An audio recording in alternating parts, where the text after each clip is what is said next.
Hey guys, welcome to the Wild Bits Show. I'm Meghna, And I'm Upamanyu. and we have got a great show planned for you. Obviously, we'll first be talking about our headline topic, which is humans versus orcas.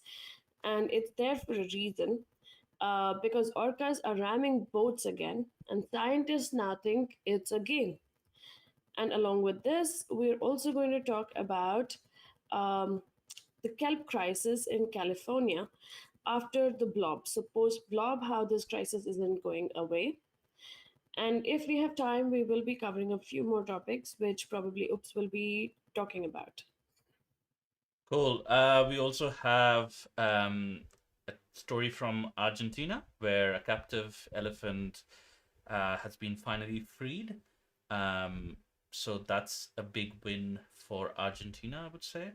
And then we also have um, a, a story from Australia where a vaccine to save koalas from chlamydia has been approved recently.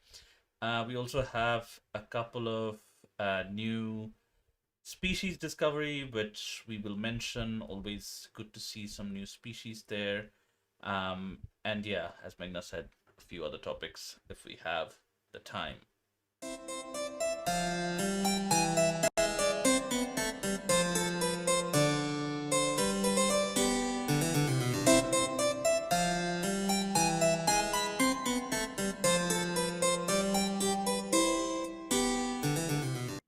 Uh, um, so, we're going to talk about the headline topic.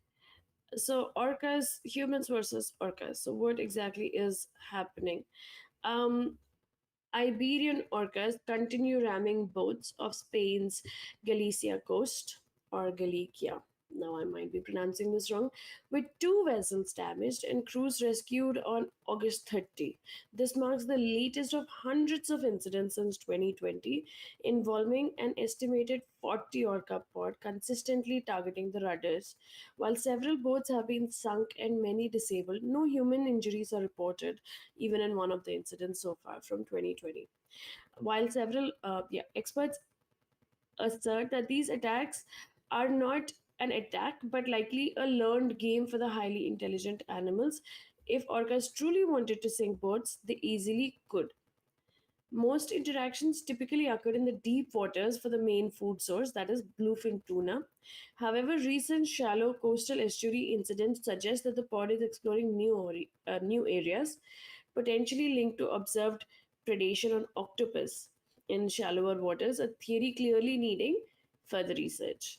So, what do you think about the story? I think this is like Um, I think we have discussed this before as well, where the brain size has got to do a lot with how animals interact with their surroundings. I mean, certainly we know in the case of humans, we need our sort of physical needs fulfilled, but also our mental needs fulfilled as well. So I think this clearly shows that. I did a film on Kias. That they're an alpine parrot from New Zealand. The case was the same there, where um, they needed play or like some kind of play fighting in order to gain some crucial life skills as well. So I think that also could be going on here because there is a orca pod which sort of rams into like broken off ice slabs where like a seal is resting on top of it, and it just rams, creates a wave to wash the seal off those ice slabs, and then attack and drown it. So it, it could be a number of things. Most likely, in um, my view would be, as the article says, it's some kind of game through which they're learning some sort of life skill that is important for that particular pod. Um, I think it's an important point that you raised. I think the bigger the brain, more entertainment you need, which is what mm, I feel like. If you can think and you can actually assess and analyze, then your brain is functioning and it's running a lot. So you need something to keep it occupied, which is probably why we've seen even different Yeah, octopus. I They mean, if you're running if the brain is running for all those when it needs to run, like when we actually need the brain to run, like assess the situation as you were saying, if it's running at full path, then rest of the time uh, it has that still has that power, but it doesn't have anything to do. So that creates that emptiness in the brain, which is terrible. yeah, I We think as humans we know it. Like having nothing to do is the most terrible thing, you know? I think we've seen that even in the octopus teacher, that the octopus Yes. plays with the fish, and the dolphins also. We know that they play Mm-hmm. around with fish sometimes, Yes. Yep. and the orcas obviously again very intelligent creatures. I sometimes think it's, I don't know if it's actually like a curse or a blessing to have a big brain, because I would rather be a jellyfish and just float around, not having to think about anything, just float and then get eaten by a turtle one day. Like, no worries at all. Like, Yeah, I think imagine. the brain gives the orcas and like humans, we definitely know the edge a bigger brain gives us. Um, but But the I don't know. edge, Like animals, it doesn't really make sense to me, particularly. Like, I mean, yeah, I'm not against anyone else having a bigger brain as long as humans have the biggest. oh, come But, on. um, like it makes Humanist, sense for humans humanist. because I am. Like a Um, sexist, you're a humanist. I love my species, but like Okay. um bigger brain for humans makes complete sense in terms of in evolutionary terms because we don't have any other defense, so we have to No, use our brain to be able to survive in that landscape, right? yes, but I think the brain is what has caused all the destruction, right? Oh, If we no, did I not agree with have, that. if we did not have big brains, if our evolutionary cycle never brought us to be humans, and we stayed as Mm. apes or whatever kind of monkey species we were going to be, we would Mm. not have created the destruction. We would have still be in some either Amazonian rainforest or somewhere in Africa or some forest somewhere, but we wouldn't have spread like the plague. We wouldn't have been like Yeah. 8 billion people. um, Yes. and um also for 8 billion people and the kind of entertainment they need, especially for this, restless brain, which is why we have like movies, we have Netflix and other things, we have zoos, we have roller coasters, we have corners, we have like thousands of things, and then we obviously have social media and the doom yeah. scrolling. This is only because of our brain, and it cannot just sit quiet. But having said that, obviously, if we have such a tough problem sitting quiet with our brain, imagine the animals that are in the water or elsewhere, and if they feel restless, what should they be doing? So they probably find their source of entertainment. But just before the show, I think, oops, we were talking about this thing that it could also be that now it is a game, but it started off as something else. So initially, they said that the orcas were doing this because there was a matriarch orca. There was a mother orca that was killed by one of the boats, and then her pod took revenge by destroying the rudders of multiple boats. Obviously, they did not know which boat had hit her, but the Mm. stories that floated at least 5 years back were that this was revenge because they felt a lot of grief, and orcas are a pod animal. So any pod animal works as a team. So if you take one out, then it probably like hurts everyone. So like wherever there are pod animals like orcas or dolphins, or even on land like wolves, like they're all pack animals, they're pod animals, so they care for each other. Like they don't look at each other as individual species.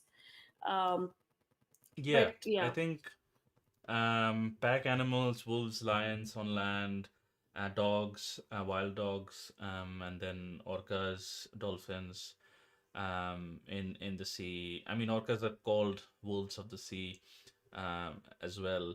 But yeah, pack animals have that benefit of uh, having like a herd brain as well, like a pack brain, which sort of functions together, and it has advantage over like larger animals where a pack of wild dogs can easily take down like a big buffalo, or a pack of wolves can take down a prey which is much, much, much bigger than them.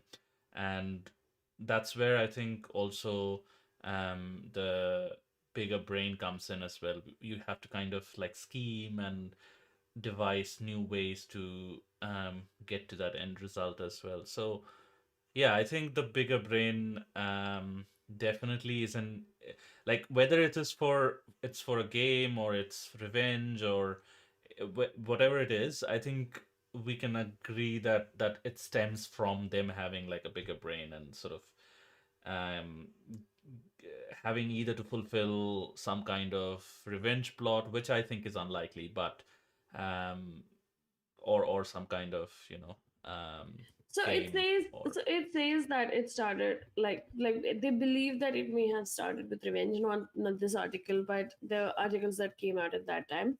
Now, mm, I don't know if you guys have ever heard that story, but there were these monkeys that had these collars around their necks, and there was this experiment where there were at least like 5 or 6 monkeys kept in this room.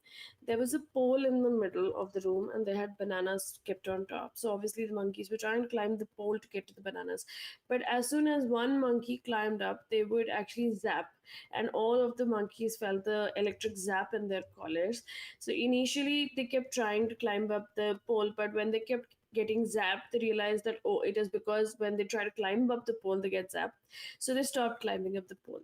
So then, what the scientists did was they took one old monkey out and they replaced it with one new monkey, and the new monkey tried to climb the pole, but the other monkeys pulled him down and started beating him up. And the new monkey didn't even know what his fault was. He didn't even know because there was no zapping, nothing. But they just assumed that, if you go up, everybody gets zapped. And then mm, slowly and eventually, the scientists started, substituting all the old monkeys with new monkeys. So at one point of time, there were 5 new monkeys. All the old monkeys had gone, but still they were scared of climbing up the pole, and if any new monkey tried, they would beat him up. So it is possible, and this is a lot that happens in, in humans also, like how superstitions fly. Like someone told something, and then we believe that something, and then we carry it, onwards without questioning it. So it might be similar with the orcas, that it may have started as a revenge plot, but it didn't get circulated within the orca pods, and then now it just is a game, because what started as revenge is now a game. yeah, could be. And I think I was just reading through the article. At the end of the article, I think, Meghna, you should look this person up and um be share your thoughts with her, because um it says this is not a whale problem, it's a people problem. Rose concludes. They live there, that's their home 24/7. We just sail through it. We're in their living room. We are the guests. It is just the cost of doing business. So I think this sort of echoes very, very clearly, or very similarly, your thoughts as well on animal and their rights and things like that. So yeah, I think you two should be friends, because your thoughts are so like.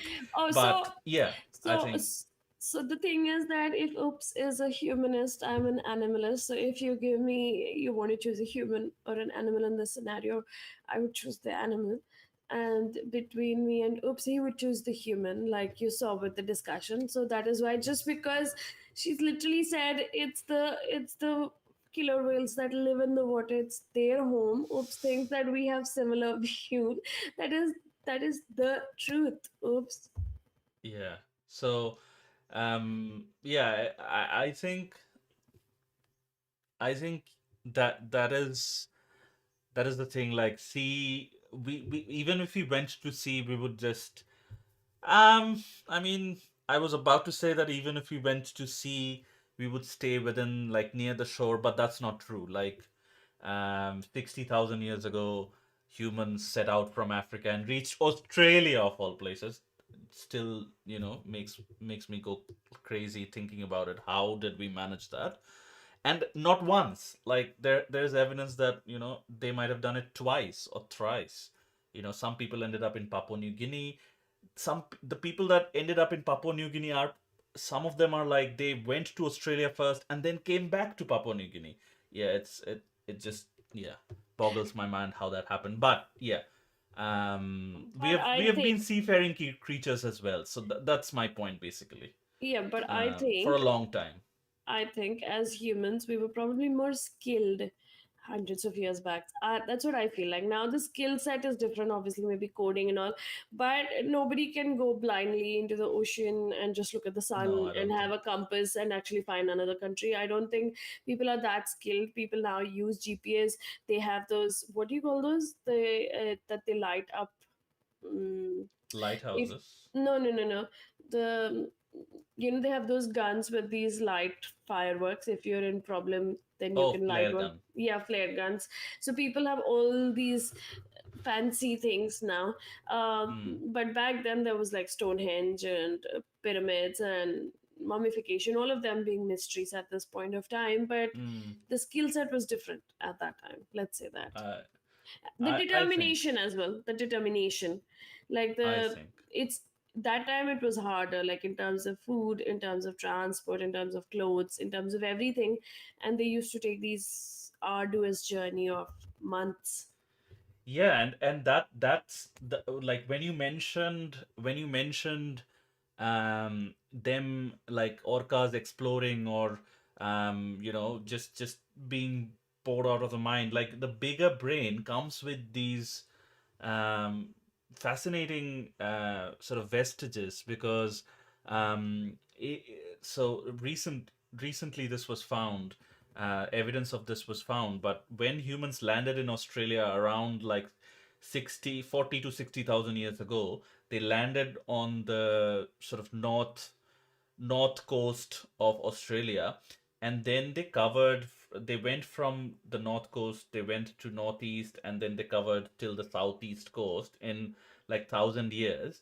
And it was like group of 100 or 200 humans. There was more than enough space to for them to remain in one place, but still from those 100 or 200 or whatever number of humans, a group chose to look for another place.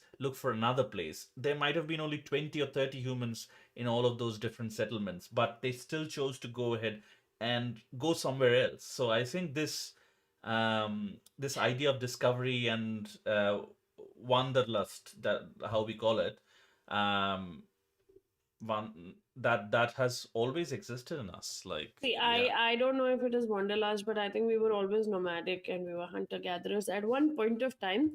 But I mean, animals still are, but we we were meant to travel at that point of time. We and we were very optimum at that point of time when we were nomadic. So we would exploit an area, let it recover, and then we would go to another area, exploit that area, and let it recover, and then we'd go to another area. And the main culprit of actually settling down in one place was agriculture. That made Mm, it possible to have some source of food all the time next to you so that you could mm, start creating settlements. That is when our population went berserk. If we stayed nomadic, we would probably be sparsely populated even now and not be talking mm. like this on a show. Yeah. Um, we have a discussion question here, and I think it's an important one. How should communication be managed so that the public perception doesn't lead to negative outcomes for the orcas, like And stigma or yes, actions? and it is actually quite I was just going to bring this up, that in the article it says, and like the public can see it if let me just, yeah, the report strongly warned against attacking the orcas as the sport is critically endangered and it is illegal to hunt or kill them. But some mariners have been filmed throwing firecrackers at the animals, among other harmful responses, which the report said was not only ineffective but maybe reinforcing the behavior and increasing the severity. So obviously this will become like a cycle. Like I hit you, you Mm, hit me, I will hit you back harder. That we do. I mean, with armies and countries, that is exactly what we do. And it is possible that the orcas are playing, as the scientists suggest. But if you're going to be hurting them, then they will come back for you stronger, because they would be like, I'm only playing, why are you hurting me? And then they would like reinforce. And as Oops said, that in Antarctica where they break the slab, it's actually a very calculated move. Like there's a pack of orcas, they come together, they spy hop and see if there's a seal on top of the ice block. So they just like come up straight and see if there's a seal on the ice block, and then they all go back, and then they come back with the same force, and they're very timed efficiently, and then they Mhm. hit in such a way that there's a huge splash of water onto the ice, and the ice breaks and the seal is rolled off so that they can eat the seal. So orcas are very intelligent. So when they're this intelligent, obviously if you're going to attack them, it's probably going to be worse, the reaction. Yeah. Yeah, and I mean, we don't necessarily need to create that kind of stigma. I mean, we are 8 billion of us. I don't know the exact population of orcas, but I'm imagining it's like 100 or 1,000 of, or even 1 millionth of our population. So yeah, we don't need to create unnecessary stigma. Um, we all already have that with various other species. Um, so yeah, we don't need that with orcas as well. Um, yeah, Yeah, I I just feel like, obviously for humans, and I can understand, like if you have a boat and an animal is attacking it, you want to defend it. You want to defend your own boat, and you want to get it out of the situation. But if there is a behavior and there's a culture among these animals, there might be more effective solutions somehow than trying to like throw a firecracker at it. mm, Because that, if you're going to hurt one and it's a pod animal, it's going to come back at you. And this is something like, I think trauma carries over in animals. I've seen that happen even in dogs, like in packs and all.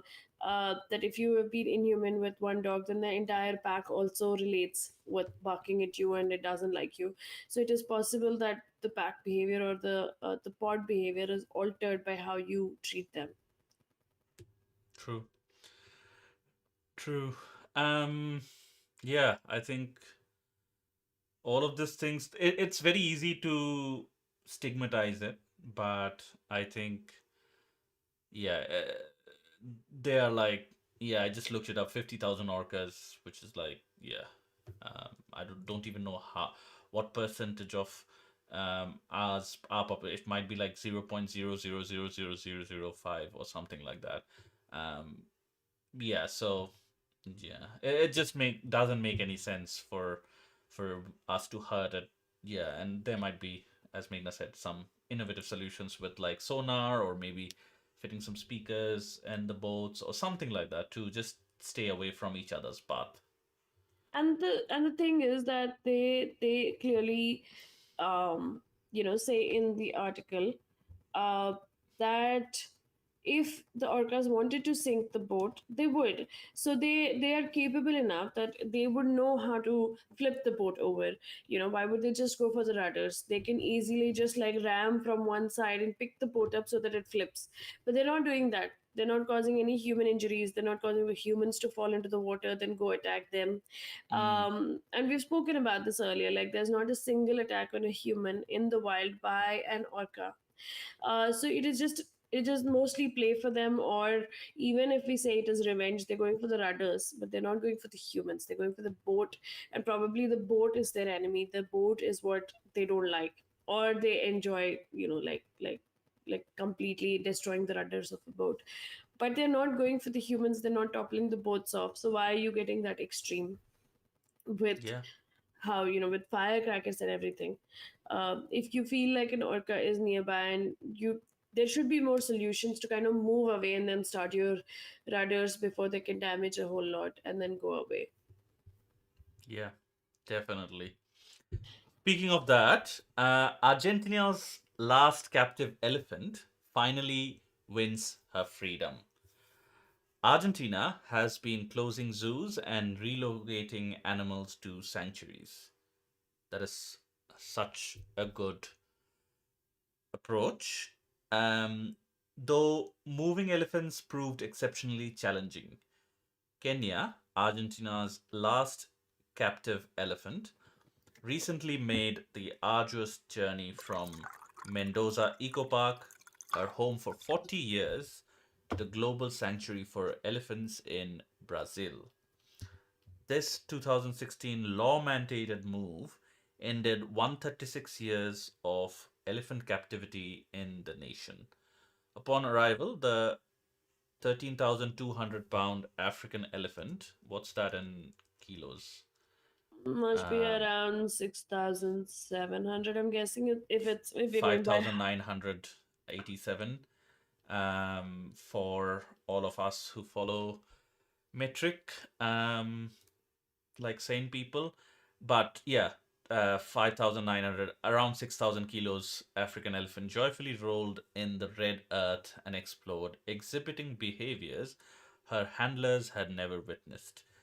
Earlier, Pelusa and Mary died before transfer, highlighting the immense difficulties and Kenya's truly triumphant journey to freedom.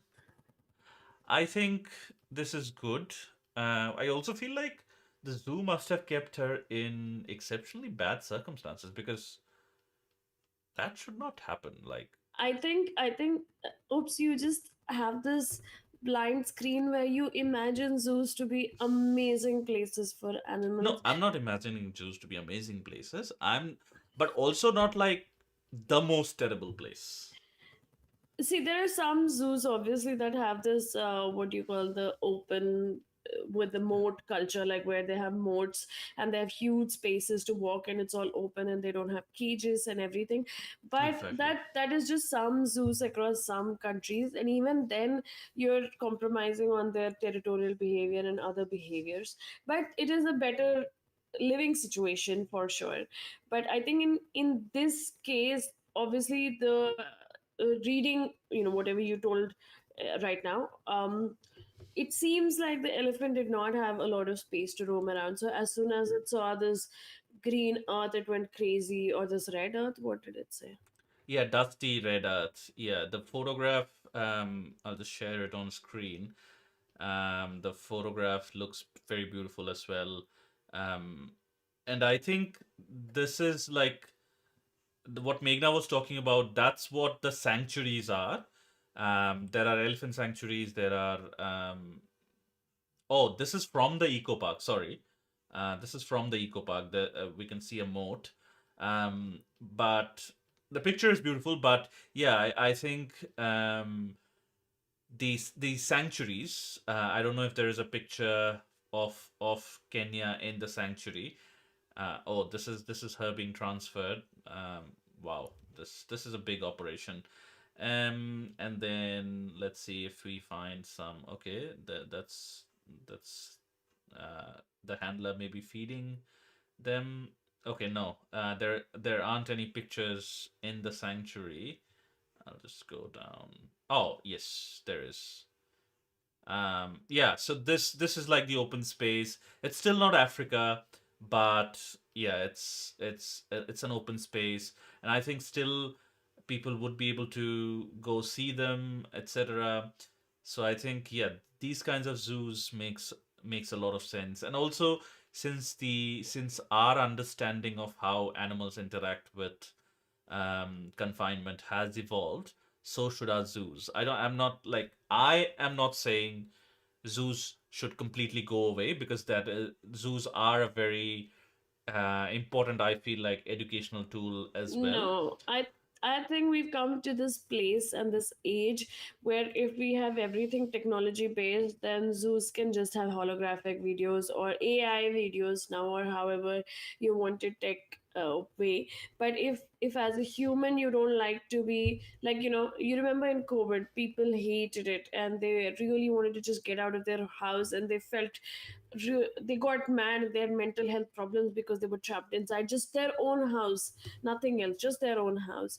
They had Mm. resources and everything, they had access, but they went mad just because they were not allowed to go out. So imagine an animal and its freedom. Why is its freedom not the same as a human's freedom? Yeah, I mean, yeah, we can sort of talk about that part of things, but yeah, my like I think that this is one of the Few things that we sort of disagree on. I still feel like zoos are wonderful places, but yeah, definitely feel like there should be that at least a sort of mm, like more than bare minimum for we Humanist? we oh sure, we can't provide the natural habitat like fully, but we don't even like we also don't have to like confine them in like tight cages. Okay. Yeah, Oops, tell there me there can be a this. middle ground. Okay, tell me this. You saw the eco park picture. It was one of Yeah, those open zoos. And then you saw the sanctuary picture. Which one did you like better for the elephant? definitely the sanctuary.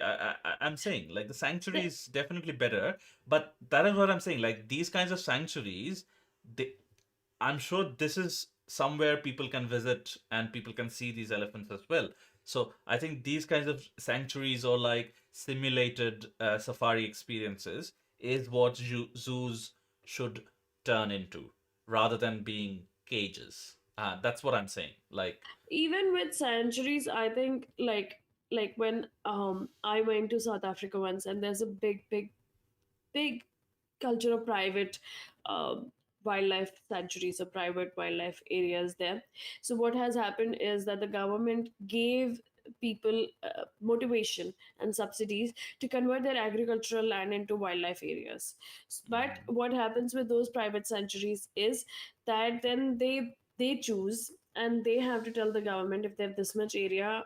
Then the government has also said if you have this much area, these many predators go in, these many prey species go in, and all of that.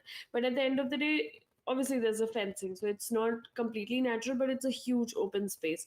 But because it is a huge open space, you kind of decide which animal is more important to you.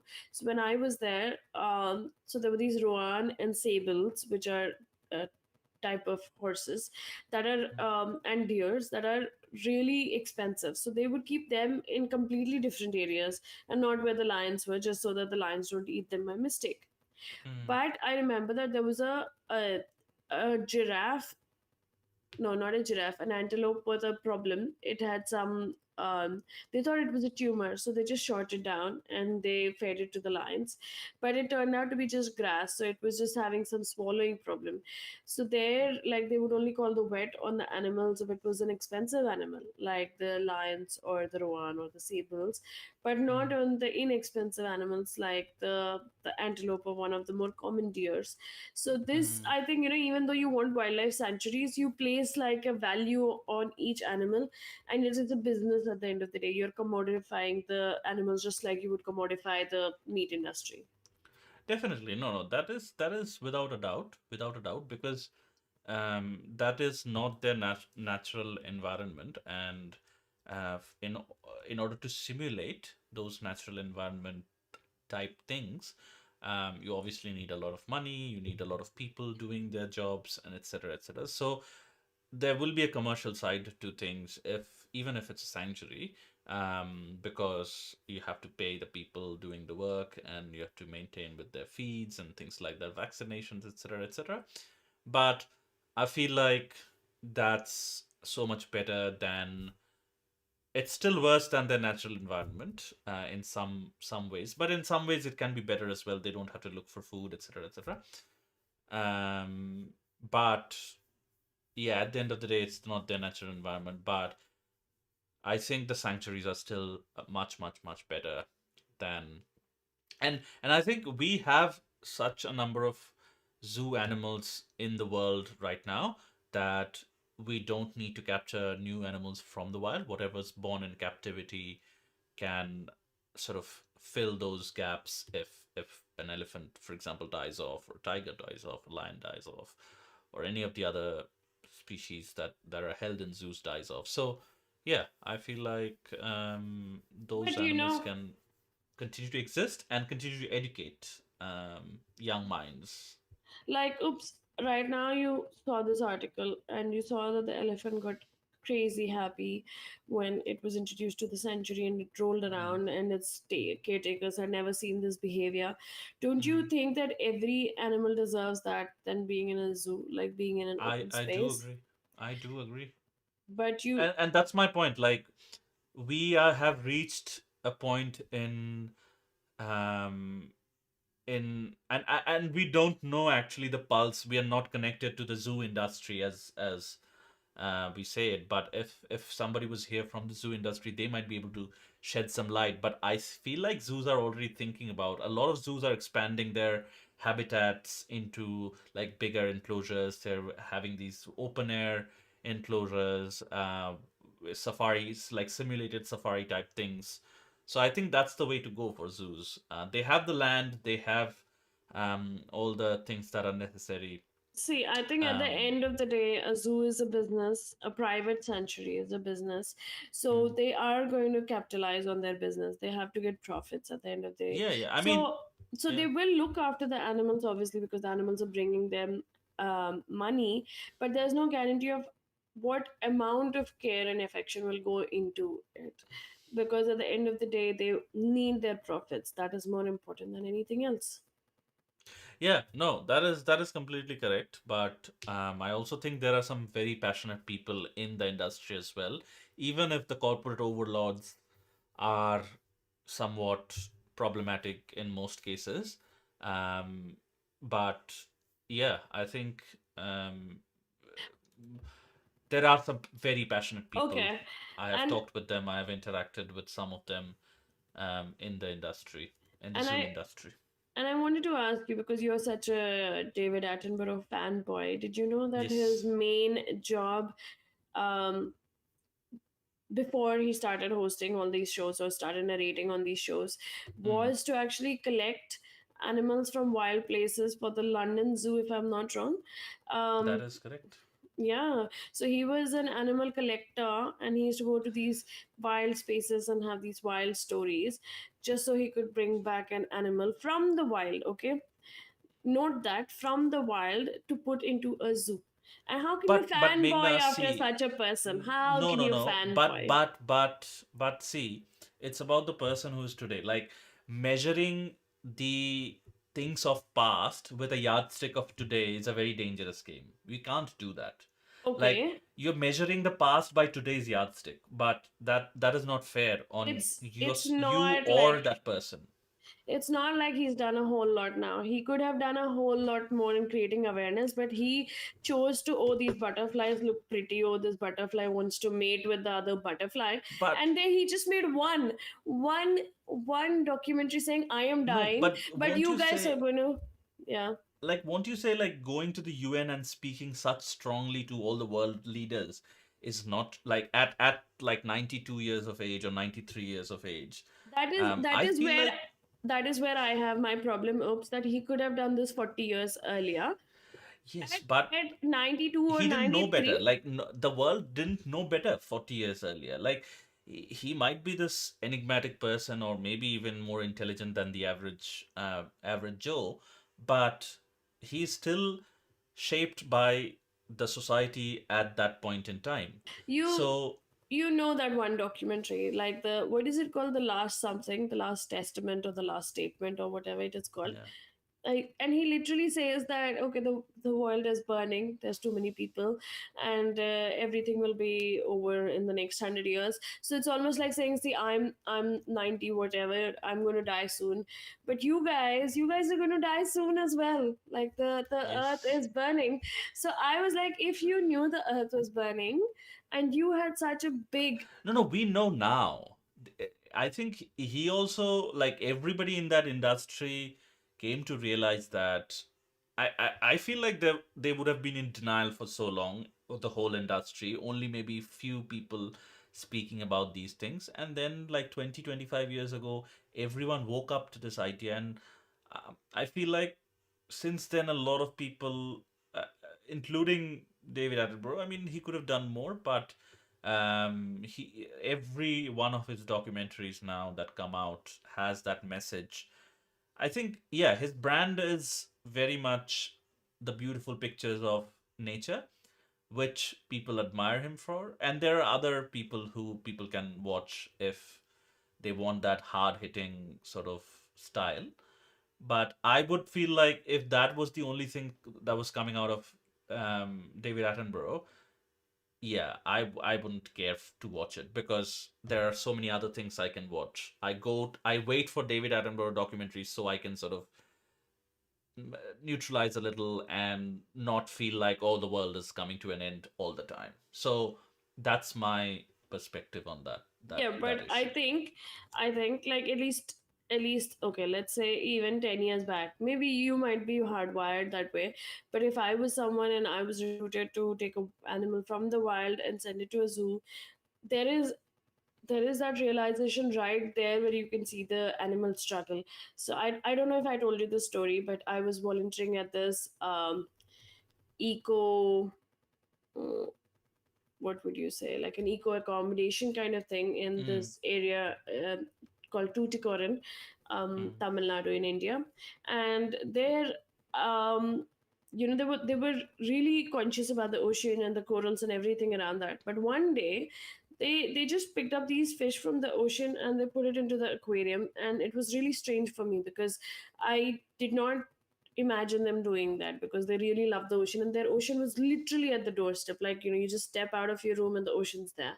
um, but but I saw first time what happens when you put a wild animal into the the cage, as you would call it.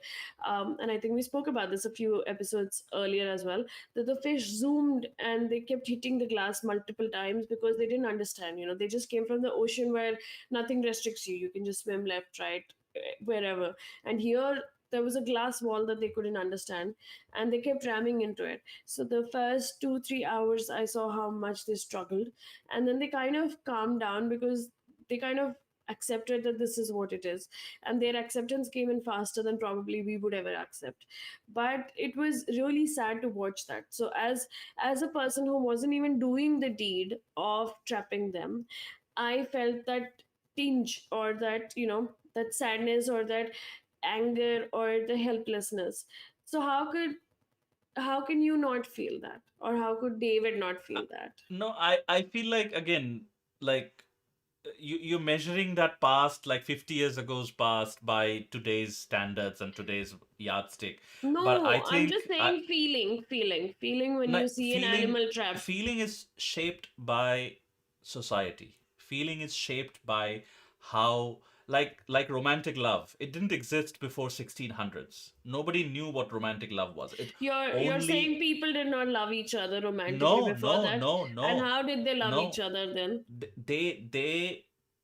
They came in contact with each other for different reasons, and there has been multiple studies about this. Romantic love, as we understand it today, did not exist before 1600s, and that's when, after that, romantic love came. Because before that, it was just, even if there was marriage, it was just for land or cattle or one thing or the other. There was no concept of romantic love before 1600s. That's when You're romantic love was introduced. just So because people didn't know. just because it was documented since then doesn't mean that people, you're saying, and we've seen this even in animal species, different animal species, you can Hmm. actually see that they show their love to their partner. So there is no way that we did not. It might have been documented since the 1600s, but are you saying that there was no way that people showed love to their partner romantically? No, there is no evidence of it.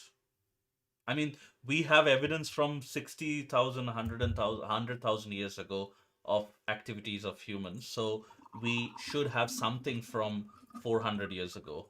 And yeah, And so that's what what was I'm saying. happening? Like, what What was was happening? happening before 1600? How were we showing our love to each other? No, we weren't. We weren't. We didn't need to, because the societal framework d- didn't have place for those kinds of affections and feelings. So, yeah, that's basically the thing. Like, even No, think of your grandparents or their grandparents. Have you ever, like, in my family, I have never seen my grandparents showing that love in a way that we imagine today. So they didn't know better, and there was no societal framework for it. So But tell me this, when you talk about humans, you talk about us having a conscience, right? When we talk about this conscience, if it actually do you exists, think it is? Do you think that conscience is static? yeah, so Like that is my what question. what we consider wrong today, do you think 400 years ago we considered it wrong? No. No, but I'm saying it's not about wrong or right, but it is about feeling that pain. So I will give you an example. Obviously, there is social conditioning and a lot of Yeah. factors that come into play. But when I was around 10 and my brother was around 12, Hmm. my parents gave us the choice that that they were vegetarians, but we could be whatever we wanted to be. We could choose to eat meat, and it was fine. But when I was given that choice, then I realized how much I love animals and I cannot imagine them on my plate. Now, obviously, I did not grow up with eating animals, so it is very different than someone who would give up later. When you're conditioned from birth, then probably you don't see that meat as an as a proper animal, right? Exactly. But I'm saying when given the choice, my conscience pumped in. So I'm just saying that when I could feel the Again, taste. you're saying of an event which is like 30 years ago, and nothing major has changed in that structure and how. I'm just talking about how conscience kicks in. So if No, you I don't see if think. you see an animal struggling, how many you're saying a lot of people, their conscience wouldn't have, like, they just didn't Now care. it would. Now it would. But when it was the part and parcel of life, they wouldn't. If they had that conscience and if they felt that, they wouldn't be able to survive in that scenario. So it Who, was about survival also. animals or Um, humans? both. So you're saying that, let's say, 60 years back, humans didn't feel anything No, if no, they not saw 60 trapped years. animals? 400, 300 years ago. No, no, Or even 60 years ago. Yes. they didn't feel anything when they were capturing a wild animal and the Because animal that was was the norm. crying. That was like the tail end of the European exploration. I'm not justifying that it was right or wrong, but I'm just saying probably it was wrong. But I'm saying measuring things of the past with a yardstick of today is a very dangerous thing. And we just cannot do that. We just cannot do that. It's very, very dangerous. No, There are n number of examples which society see, there are. considered to be considered to be normal, but then someone came around and showed them that this is not normal. This is what is normal. So the society changed. It took time, but society changed its See, view on certain things. I understand with a lot of human related things, especially like, let's say, women empowerment and Exactly. racism and sexism and everything else. I understand that it was a learned process because going by however we were evolutionary wise, there was a lot of things that we unlearned. But pain and feeling pain and seeing some other, animal or human trapped and shrieking out in pain, that should be universal to feel some kind of Hmm. emotion. Are you Because saying that is also if you learned? felt that, if you that is also learned. If you felt that, and if you couldn't live with yourself, if you saw that, then you wouldn't have anything to eat. Like humans, as humans, you wouldn't have anything to eat. If you felt that pain every time you killed an animal, you wouldn't have anything to eat. No, Very little to eat. but I'm talking about not killing it, but just torturing it. Torturing Killing it. is very Yes, different. I mean, killing, like, we have the halal method of killing, which some people can see as torture. No, I understand So that, but that they're has still existed killing for it. 2000 years. But they're still Almost killing it, 14, right? 1400 years. Like, they're still killing it in the wild. You don't see animals literally torture animals, like, like keep them in a confined space and torture them. They either go for the hunt and kill them, which probably what we were also doing a few hundred years back. Yeah. But now we actually just enjoy keeping animals in trap spaces, which is where I do not understand where we got that conditioning, where we were okay with animals being in trap spaces, okay with them being our puppets, like with there are obviously certain things that have changed. We were okay with having them in circuses and rolling balls like the Yeah. elephants, but where did we get this callousness in us, where we started off with just hunting animals, but then we said no, we want the animals to be trapped as well in. I think it is when we started settling in one place and then we wanted to see all those animals maybe. Again, this is positing. This is mind sort of a thought experiment. But yeah, I feel like it came from there, Like where we when wanted all those things, but in a confined or in a wherever we have settled around us. So yeah, when I I was feel like doing that's when I was doing my research for my masters, that time I remember I'd read that initially, as humans, even as hunter gatherers and maybe a few civilizations later, that we had a deep connection with animals because we coexisted with them, so we had a lot of respect and reverence for them. But slowly and slowly, yeah. with the advent of religion and certain um, you know what do you say, ways that they were propagated, the religion was propagated, then somehow animals became like a good for us or a commodity for us, instead of coexisting and being how important they were. Because if we go into older cultures, we have animals that are gods as well, even in our culture, But even like in our. small number of animals, like small number of animals. Like I come back to this because this I read this recent discovery where like, a lot of sites has been excavated in Australia. There was this huge um sort of apex predator in Australia. Uh, um, can't remember the Diplodon or something along those lines. And that predator in Australia was there when humans first arrived, which was, as I said, like 40 to 60,000 years ago. It was a marsupial, but with the beauty of convergent evolution, it evolved into something like a big cat. It wasn't a mammal, but it evolved like so.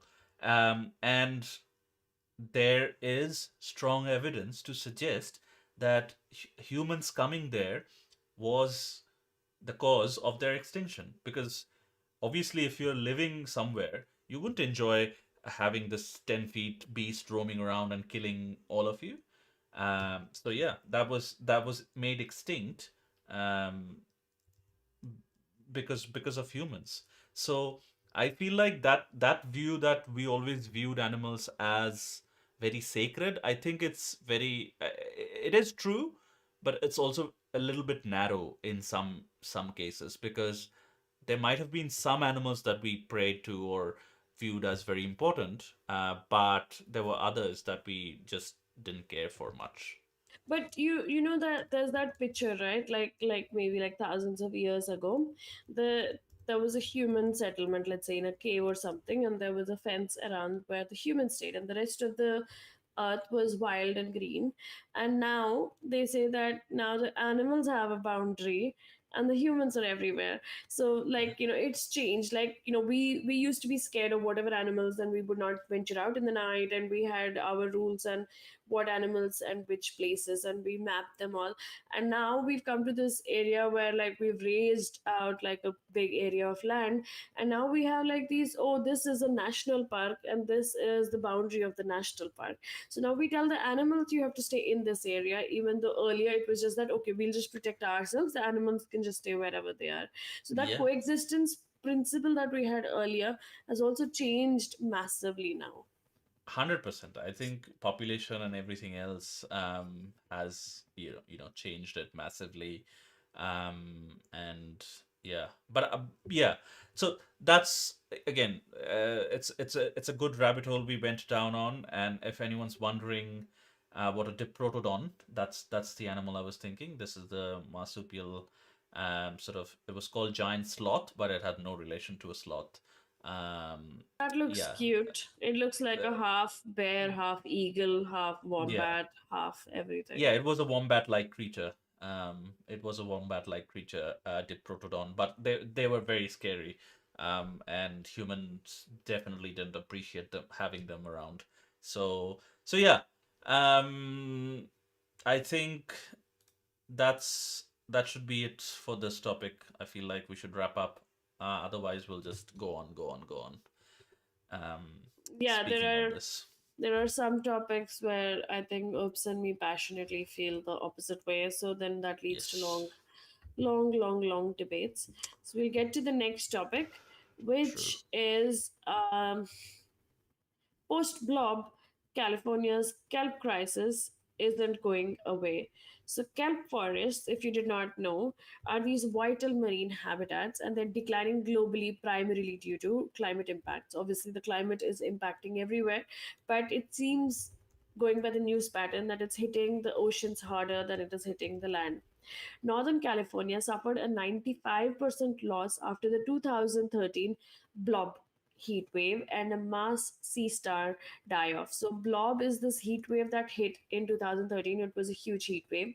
And after that, there was a huge loss, and all these sea stars or starfish died off, and this allowed the purple urchins, unchecked by predators, to proliferate, rapidly transforming the once lush kelp forest into vast urchin barrens with minimal recovery. So the sea stars used to eat these urchins and keep them in check, but when the sea stars died, then the purple urchins grew crazily, and then the kelp never recovered. A 2024 dive in Casper Cove revealed this devastation firsthand.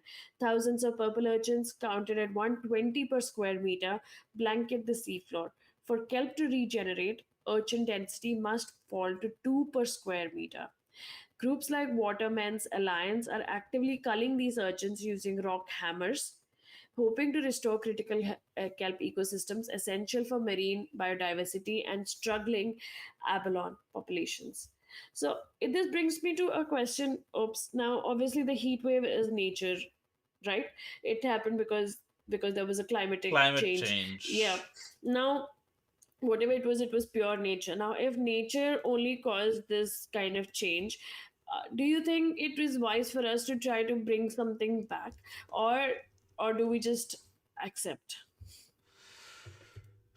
I feel like we caused something. That's why nature reacted that way. That is how we see things. I think. I would see that issue, and that is how I feel like the people who are trying to restore it see this issue as well. But the thing you mentioned about novel ecosystems and accepting that we have changed something to an extent where there's no way of going back, that is, I think, mentioned very beautifully in this book called The Rambunctious Garden. I mentioned this, I think, one of the first or the second episode. I love that book. Um, it just basically says that humans have touched every habitat and ecosystem around the planet, and there's no way that we can go back into this fantasy land of um, pre-colonial, or everybody you ask, they might have a different time they would want the forests and the natural world to go back to. So I think that is also there.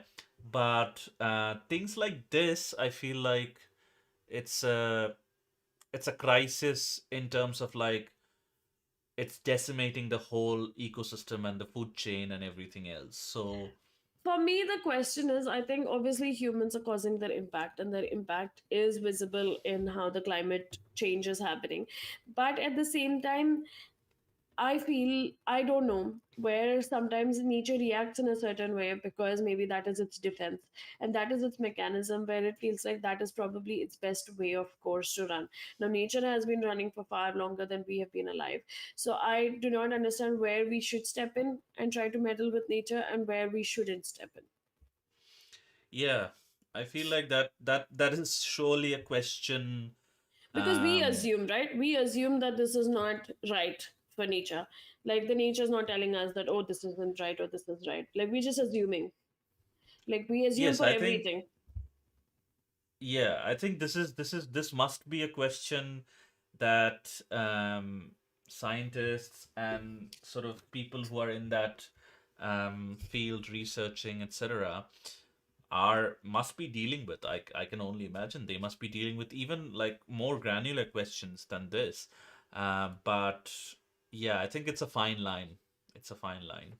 That's So, what I would say.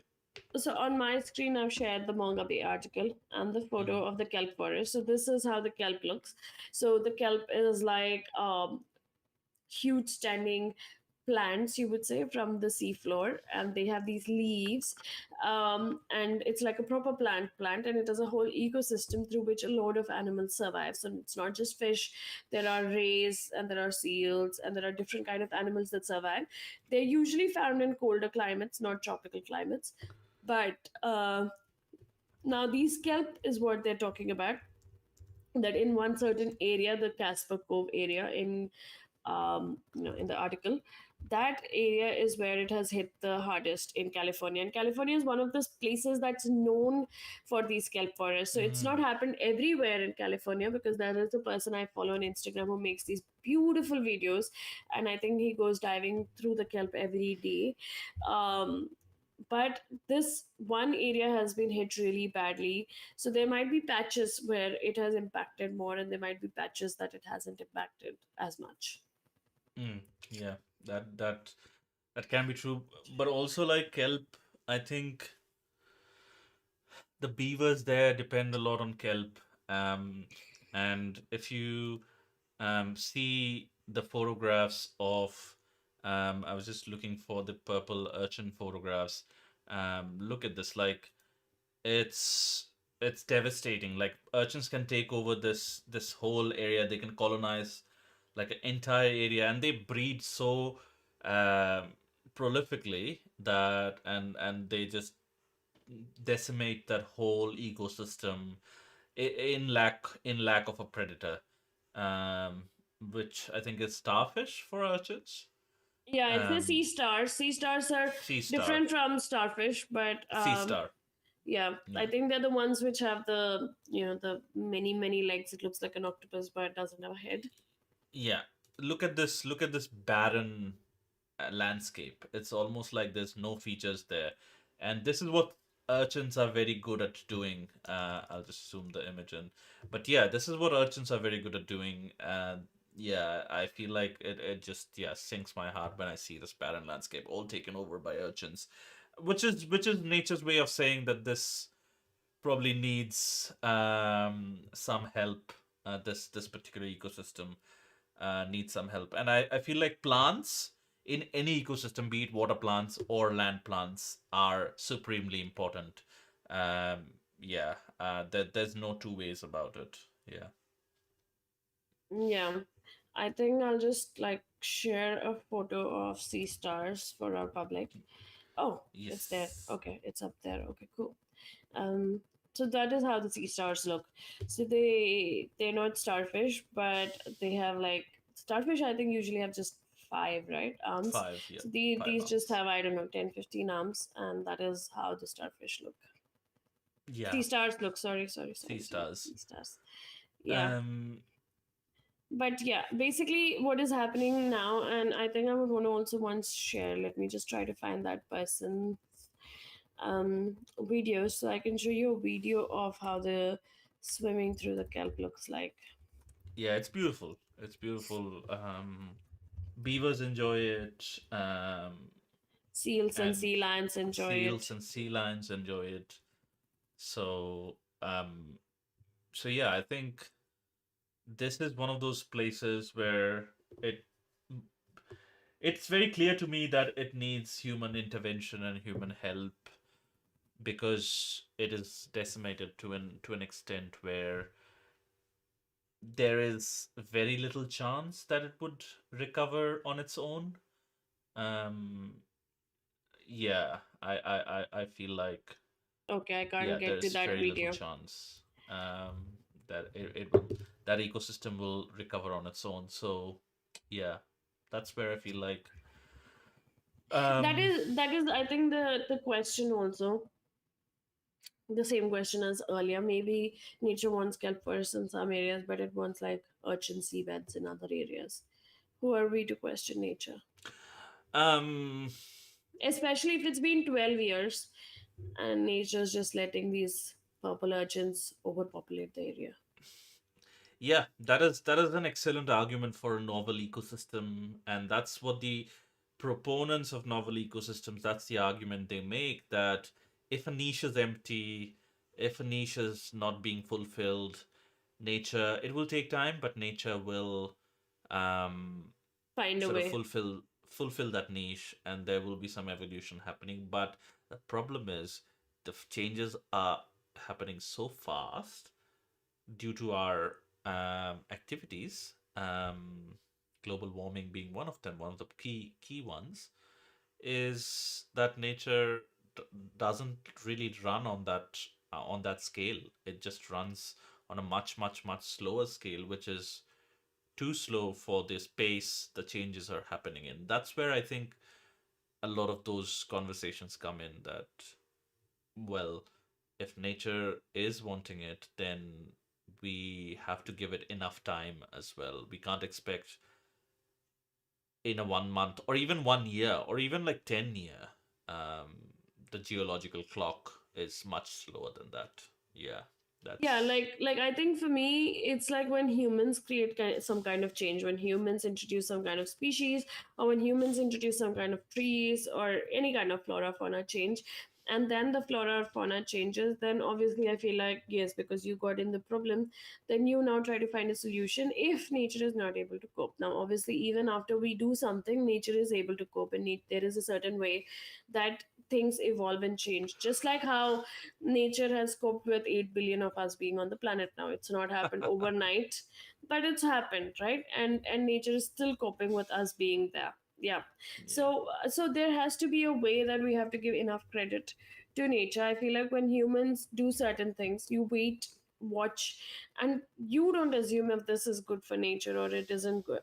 I mean, it's the same way I think we feel for our pets as well. Somehow we assume we know what is the best for them. We don't even know if that is what something they enjoy, except if they tell us, okay, this food I don't enjoy or something. But everything else, it's similar for I Yeah, think I human mean, babies. yeah, Like that's we assume because till the time the babies don't talk, we just assume that we know what's the best for them. So anything that doesn't communicate back with us, we feel like okay, like we know.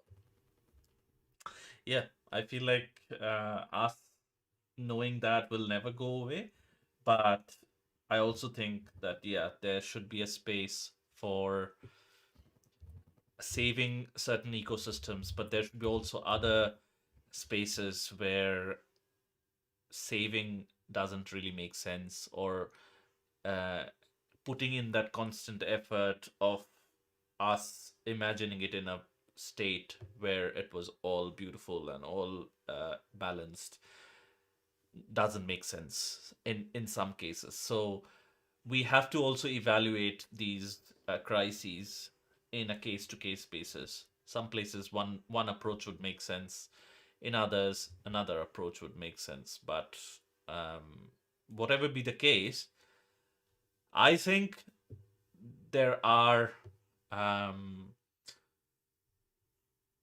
actual implementations or actual spaces where it does need a little bit of human intervention. So, yeah.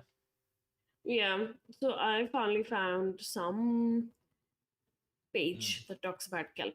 So it talks about the kelp and it shows all the species that stay in the kelp. And it talks about, so it's a page called Ocean Generation, and it talks about how a single piece of kelp, on average, what good it does. Yeah, I think plants in general, like it captures carbon. That's the biggest positive of having plants. Some more than others, but especially these kinds of plants. Any ocean glowing plants, they capture a lot of carbon. They store it. Um, And I think like yeah. because it is like it's a proper forest, like a underwater forest, it provides the much needed habitat for a lot of animals. So even underwater, when we go and we dive, most areas are like either a reef where fish can like find spaces and nooks and corners to Mm, make their homes. It's the same with kelp. Like a lot of animals get their, make their homes around it.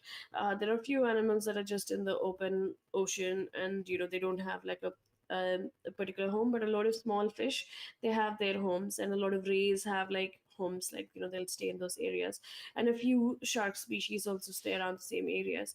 So kelp is one of those areas where it promotes the habitat of a lot of animals.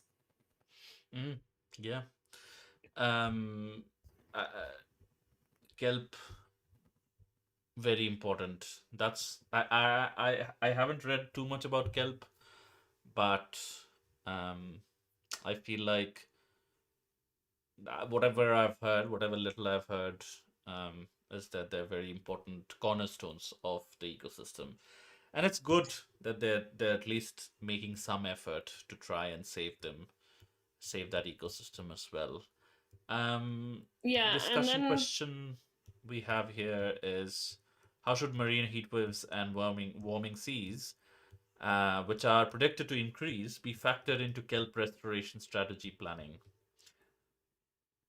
I feel like every strategy planning or every um, planning session that happens or has happened in the past 5, 10 years has to be with the fact factored in that the seas are warming, global warming is a real thing, climate change is a real thing. Any plan, I feel like, has to be included and has to be planned in a way that it includes the fact and truth of uh, I think the for world. sure, I think we've come to this, like maybe what you said, like now we've come to this age and generation where we know that whatever we're doing is creating an impact, so we have to be responsible for it and take that into account when we're planning for anything, because we've already destroyed a lot of ecosystems, we've already made a lot of animals extinct. uh, so we should try to conserve whatever is left. But obviously, we need to take that into planning. So, whenever we plan for something, then we need to take this into consideration that, okay, what are these heat waves? What are the changes? Map them and see how extensive the damage is. What if there are new areas with kelp forests instead? Um, what exactly is happening? What we can do for the marine heat waves to reduce. It's easier said than done, though, I think, Oops, because a lot of governments and a lot of 100%. corporates aren't really interested in the environment. Like, And like as we I think we have discussed this before as well. Like I can't fully blame them because they have so many sort of human rights problems in their countries. In some of the countries are developing nations. So like it's also not very fair to blame them because obviously you would put those human interest issues and human rights crises on top of a climate crisis. But I think the time has also come that the climate crisis be a constant presence in every country's agenda and talking points and etc, even if they're developing, even if they're like allocate, like every country won't be able to allocate similar budgets to those causes, but at least allocate a part of your budget, of your capability in your country towards that, and like not doing things that are counterintuitive and countermeasures to achieving that goal, like yeah. but I think it's already there, Rups. I mean, I think like we've become such a capitalistic and consumerist society. Um, Hmm. like the whole point of ads or advertisements. Do you remember when we were younger? There would be such less ads, and you would have more playtime, I mean, on the TV or on the radio or wherever. And now you have to flip through 7 channels to find a channel that does not have an ad, and all of the ads are basically telling you you need something that you probably don't need. But a lot of people get into the trap, so we are creating more and more waste, and we are actually going towards a area, or even though we are more aware, at the same time we're also not more aware. Like, I don't know how to say this, but we'll have like all these new fancy makeup in like small tubes, and then we'll come up with like new kind of things, this new toy or this new thing or this new like slime, which is like a big thing now for like those ASMR videos. So we come up with more ways to create more ways to create more waste. That is what I Yes. would say. So even though we have all these hot burning topics of how we should save the planet, I still think it's a very small percentage of people who actually care. No, that is and that is what we are trying to change, I think, through our through our show, through our um, But the you remember, communication that we're oops, doing. and this is something that I think hit me really hard. So they said that earlier, what they used to do was the company used to take responsibility, and then they started pushing it onto the consumer. So when we were little, we used to have these, the milk valas come to our home like with the milk, The and then they used to milkmen. pour it, yeah, and they used to pour it in this um what do you say, just a container, and we would take it and we would pasteurize it and then we'd consume it. And now people just get milk in like packets or tetra packs or different kind of ways. And now obviously with the whole advent, even me included, we switched our milk and everything. but but I'm just talking about how at one point of time it was no plastics, nothing. You used to buy these loose spices. Very I renewable. still remember when I was young, I used to go with my dad to the market where you would. So in India, you have like this weekly vegetable market in your Mm, area, in your local neighborhood, and all these vendors would come, and they would be selling their produce. And when you buy from them, you had to take like a big we used to call it a big shoppy, like a big mm, bag, and they would just like just top the vegetables in it. So all the vegetables just went on top of each other and used to come back and used to separate. There was no concept of plastics. There was no concept of separation. There was no concept of putting a sticker on each bag that you take so that it could mm. be bar scanned. So we've evolved in such a way that we've also become very anti-environment just by design. Yes, I feel the same way. Yeah, we have we could have chosen a different way, but I sometimes wonder how did we choose this particular way, which was the most harmful. But we also don't know. There might be some other ways we could have chosen, which would have been even more devastating. Um, but yeah, we chose one of the most We harmful chose ways. we chose convenience over anything Oh, else. 100%, 100%. Um, Speaking of that, we are choosing some things for koalas as well. Again, this sort of topic and this debate will continue, where what are we allowed to choose for animals? What are we allowed to? When are we allowed to intervene? So this is an article published by Reuters where it says Australia approves first vaccine to save koalas from chlamydia. Um, Australia has approved the first vaccine to protect koalas from chlamydia, a breakthrough scientists hope will halt the spread of the deadly disease devastating the endangered marsupial. Chlamydia is responsible for up to half of all koala deaths, which is wild, causing infertility, blindness, and severe UTI that lead to dehydration. Infection rates can reach 70% in some populations, with colonies nearing local extinction. This is very surprising. Like, I didn't know this existed, but this sort of this article has been making rounds this week a lot because I think this breakthrough happened in there. But yeah, I wasn't even aware that koalas could get this disease, and we were talking about this when we were writing the script. Um, yeah, it's very surprising to me that this is happening and not like it is decimating a population. So I was Um, reading up about it, and I was yeah. seeing why the koalas, maybe because if it's something like, let's say how HIV, the strain was inside the ape, but it did not affect the ape. So Mm, if koalas always had it, then it would have been something that where their populations couldn't even reach this age. So it seems that it is highly likely that these strains of chlamydia jumped ship from agricultural animals into koalas. How this mm. transmission occurred, people still do not know. But in Australia, the theory is that it may have jumped ship from agricultural animals. But in all theory, it is possible that it jumped ship from humans as well, because even it But is a like known how? Maybe syringes or something like that. I don't know. something. Yeah, it can't be like, I mean, unless there was some human, again, like if our viewers did not know, the way that humans got HIV is because there was one. really desperate human that went and had sex with this ape and then got the HIV strain transferred to a human, and then it just kept transferring into humans. So it is possible that with the koalas there was one very desperate human again, and it may have spread. Now, obviously, we want to blame the agricultural animals, but I do not know how they're even getting into contact with each other. If they are they sexually getting into contact with each other? So now they've just I left mean, that. it can also transform cuts and bruises and a lot of different ways as well.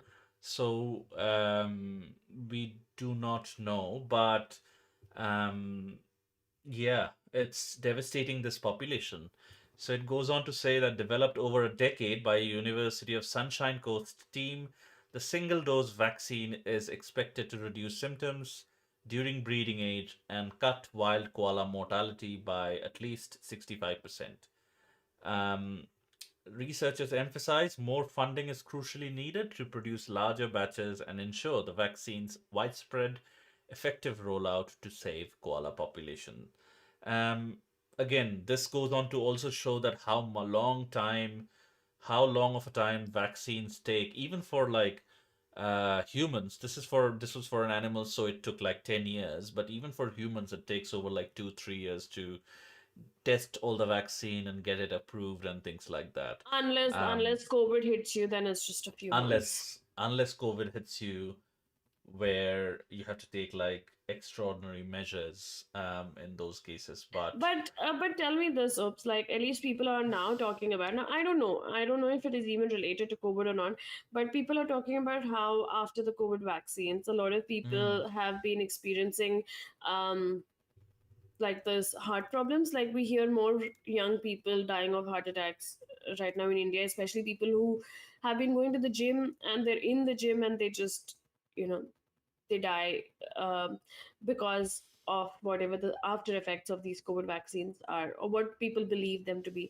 But when this has come in, do they have enough evidence to back that this doesn't have long term health effects for the koalas, even though it's reducing the wild mortality rate? yeah, I think that is a valid question, and I feel that it definitely will have something or the other because that's where all the anti-vax sort True. of rhetoric Yeah. comes in. Human anti-vax crew comes in with their pitchforks and stuff. Again, to be clear, we are not vaxxers or anti-vaccine in any shape or form, but that's the main argument of anti-vax people, where they're like, oh, that they are causing these long-term health problems, and there are no long-term studies being done to assess what problems are happening in humans. So I think a similar approach would be needed, like a long-term study would be needed for these koalas as well, especially because they're completely wild animals. They're not domesticated in any way, and this is something that they're affecting them.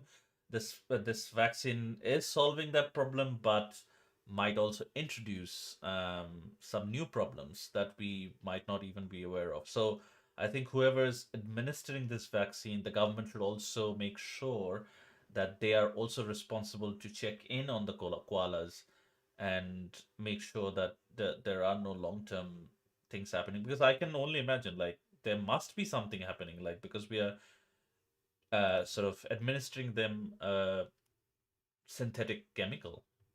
But I'm actually also surprised if it's taking 10 years to make a vaccine. Was it not as No, I urgent? think Like, 10 years to approve that vaccine, because it says developed over a decade ago by developed over a decade. Okay, okay, that means it has taken 10 years to make that vaccine. Sorry, but yeah, no, okay, so then I don't know. was it not that urgent? And also, at what point of time would you think that we figured out that this is a problem in koalas, like the chlamydia is hitting? But again, I think it boils down to the same question, that if we had not meddled with the koalas, would they have never gotten chlamydia?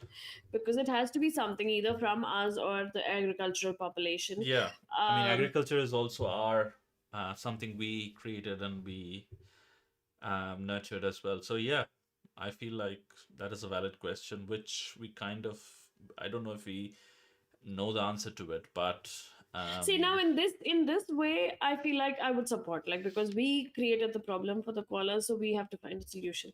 No, this is not something nature has done. Like, nature didn't give them chlamydia, we gave them chlamydia somehow. Whatever the source be, we do not know, and it is more convenient to blame it on the agricultural population than on humans that probably handle the koalas or whatever they did. But it's I mean, these are wild koalas, but why would human handle these koalas? Like, these are wild. These are not in zoos or okay, parks. okay, let's say they're wild koalas, but if they came across like I don't know, infected something that humans have thrown somewhere, then it is possible that it Um, spreads from there. chlamydia, no. Like if a koala had it would have been extraordinary circumstance. It would have to be a bruise on the koala, like an open wound, and then they roll on that whatever we have thrown infected. Then they would get it. Like by ingesting it, they wouldn't get it. No, obviously, I Uh, think that's not how any of the STDs work, but yeah. But if there was an open wound and they ate something and they licked that open wound, that might cause it. I don't know. But yeah, yeah, it's strange that how this population ended up with it. It could also be that they had this strain, um, and something activated it. Some of the chemicals or consuming something activated a strain that was already present in them.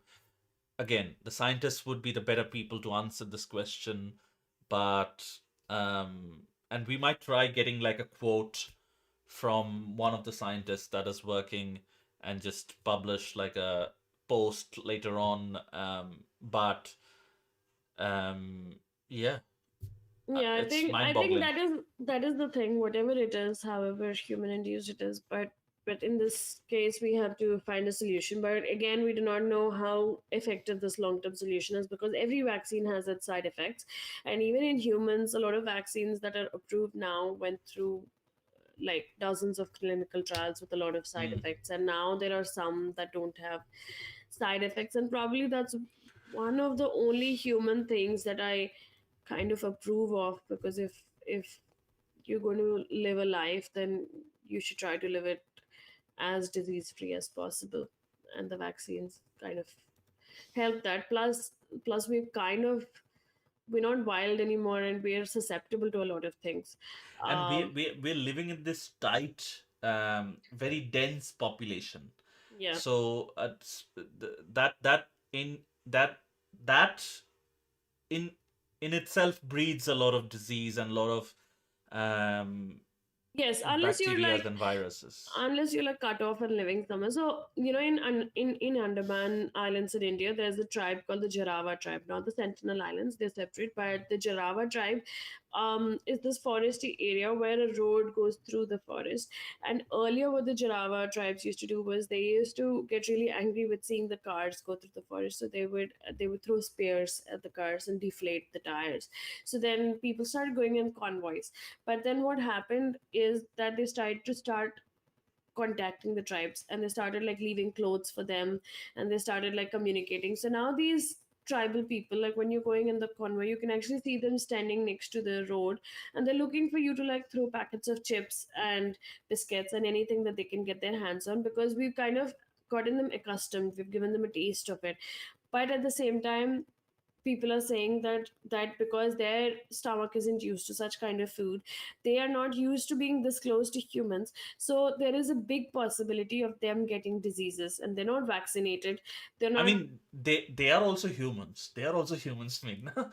They're not a Oh yeah, yeah, different sorry, species. sorry, I mean to the urban humans, let's say the urban or the Yes. non not even tribal, what would we call the the tribal only, yeah, the tribal Jarawa tribes. So the tribal humans, they do not have the same exposure, they don't have vaccination. So one of the main things that they were saying was that do not engage with them just because you could cause a problem for them, not because they could cause a problem. The main problem is that if you're going to give them certain food, or if you're going to maintain contact or touch or anything, it could cause a big decimation of their problem, of their population, just because they're not vaccinated.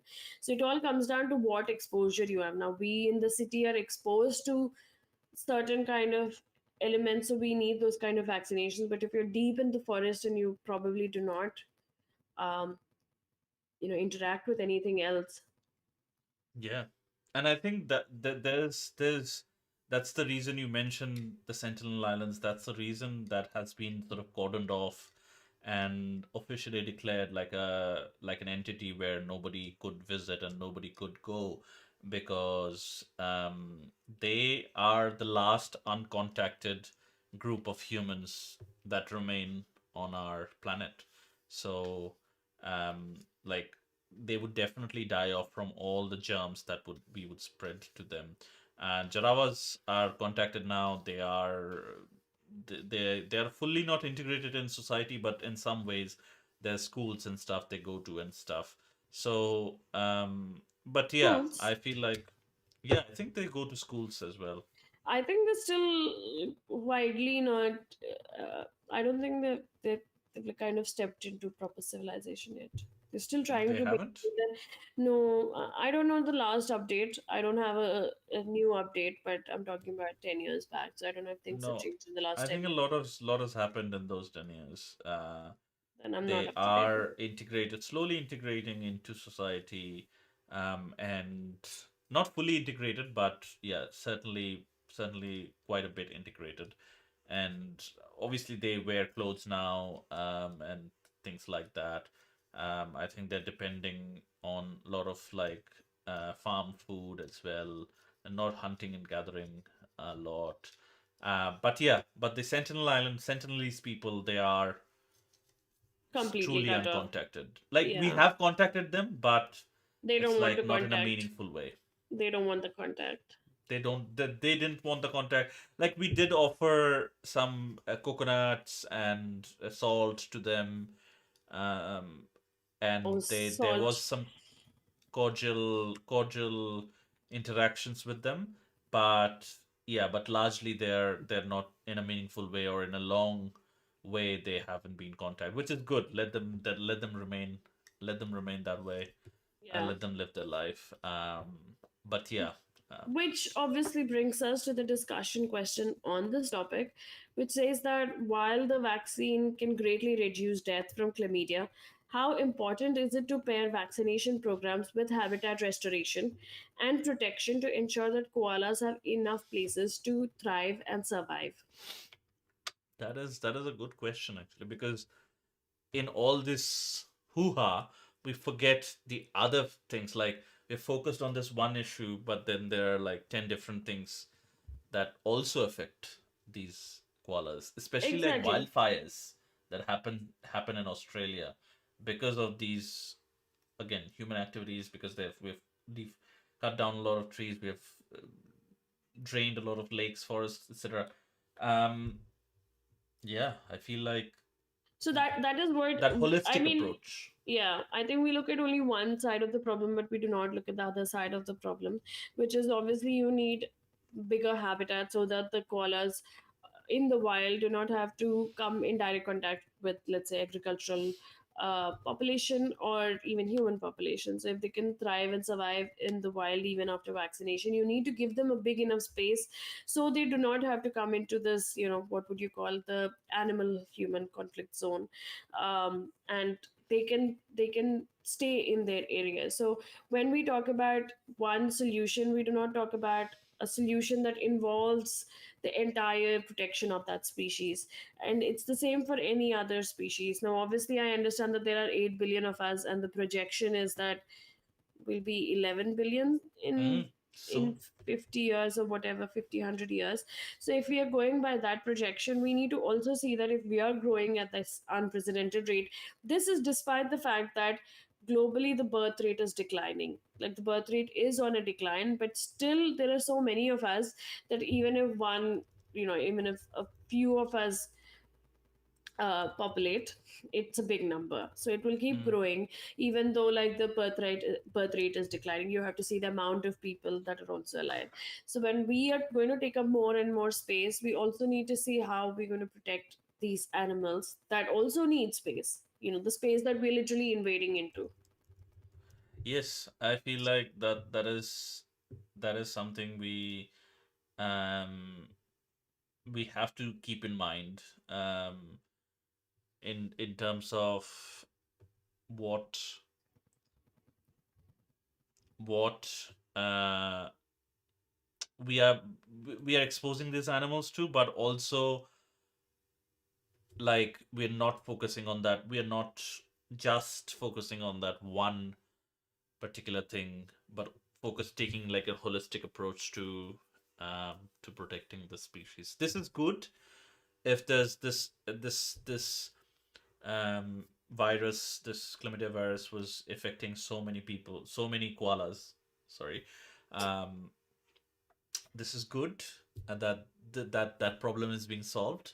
But then there are also Many too many other problems. problems that needs to be solved And not as all well. animals are lucky. I mean, the koalas are like a star species in Australia, and people kind of relate Australia with two animals primarily, which is kangaroos and koalas.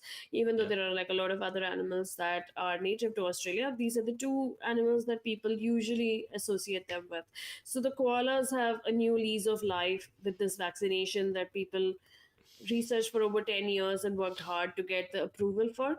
But not all animals are probably that lucky. There might be other animals in the wild that are suffering from other diseases, but that are not as important in the public forum. So they probably do not get the same kind of love and the same kind of attention and the same kind of research and that's true. solutions. That is very sad but true. Like The even for megafauna. India, yeah, in Yeah, India, like when the tiger project came up, people went crazy about tigers. They still are, but then it only brought the tigers to the forefront and not the thousands of other animals that we have in India. Like, I mean, we're one of the craziest biodiverse areas, but still, not all animals are up at that level as tigers are. So that's they don't true. get the same kind of funding and they don't get the same kind of love and research. That's true. Um, do you want to do some new discoveries, Meghna? Yeah, I think A lot talking of about interesting ones. talking about animals going extinct, at least we have new discoveries as well. Now, obviously, we do not know if these animals um, were already surviving, but we came across these animals. So I wouldn't say then. Obviously, one animal is definitely really really new and really really surprising. This is that there's a rare bright orange shark that was discovered in Costa Rica, and when I showed the picture to Oops, he literally said no, that is AI, and I had to assure him that it is not AI, it is a real shark. We'll just put the photo up for you. 1 minute. Y- Um, yeah, you can keep talking. I can do that. Yeah, Okay, yeah. So this is the nurse shark, and nurse sharks are usually gray. Yeah, so that is the shark that you can see on the screen at the moment, and this is a real picture, and it is that bright, and even it's baffling scientists as well because sharks need to be gray toned so that they are not visible because they're predators, so they have to be like ambushing. So if they're this bright and they're coming towards a fish, then the fish would be like probably looking at it like instead of not looking at it, which also usually like happens bigger with them. predators. This is like a walking target almost. You know. Exactly, yeah, exactly. I mean even in albinism, like you would assume, I don't know, like for us usually albinism is really white, but in this case a gray shark became an orange shark. So even in albinism this is really strange. But and we do not know if there are more sharks that exist with the same color. This is a nurse shark species, but we do not know if this is the only one that is, so this is the only one that's documented. We do not know if more of them Hmm. actually are there in the wild and in the ocean, Yeah, it and if it says is. its unusual color is caused by something called xanthism, a condition which researchers say is extremely rare in fishes like sharks. But like this looks like as Meghna was saying, like I thought this was like AI generated. You can never know these days.